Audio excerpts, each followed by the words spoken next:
I'm not out here just to run the Millet Mile. I'm here to tell you about Dan Millet, one of my best friends that passed away 3 weeks ago. This club started in 1978 by a group of about 30 members, and I was consulted by Rio King that wanted information about how to start a running club. So there were about 30 people that showed up to the meeting, and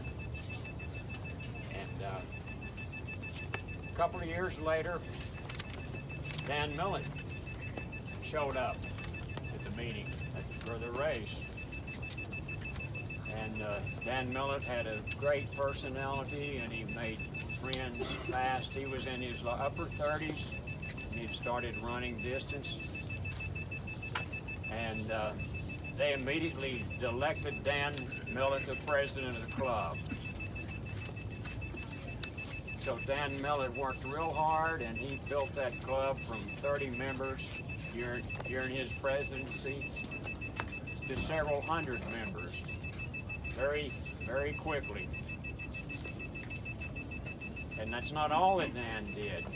He was responsible for the growing of running and triathlons in the Dallas area. He created Triathlon Dallas, which is one of the very first large triathlons in the area.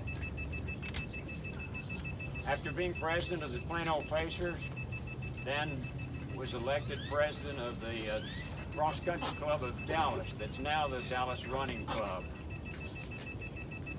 And he also, in 1983, he became the director of the Dallas White Rock Marathon, and he was the first director to take it downtown, to start at City Hall and run up around the lake. One of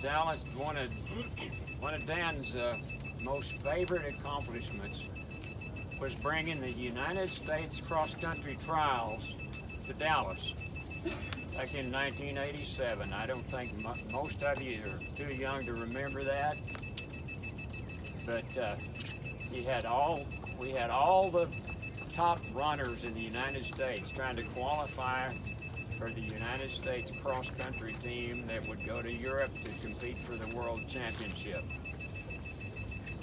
And a lot of you Pacers helped out with that event, and it was a very successful event. It was along the bottom of the Trinity River, bottom in Dallas, and there were all the top runners in the country showed up for that to qualify. And we made it a good course. It ran up and down the levees. It went over barricades, dug a mud hole with a caterpillar, filled it with water.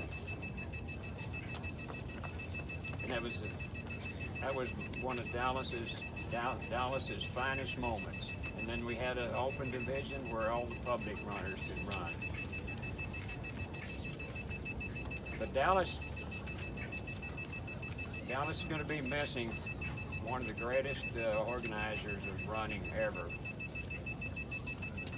He died after 15 years of a blood cancer that was non-curable. It was treatable, but there never was a cure for it. And on June the 9th, he passed away. But before that, back in 1989, the Plano Pacers organized the Millet Mile in tribute to Dan Millet. And that's why we're having that. At first, it was a couple of laps around the lake, and then we took it out to the road, ran between point to point between Park and Parker Road for a few years.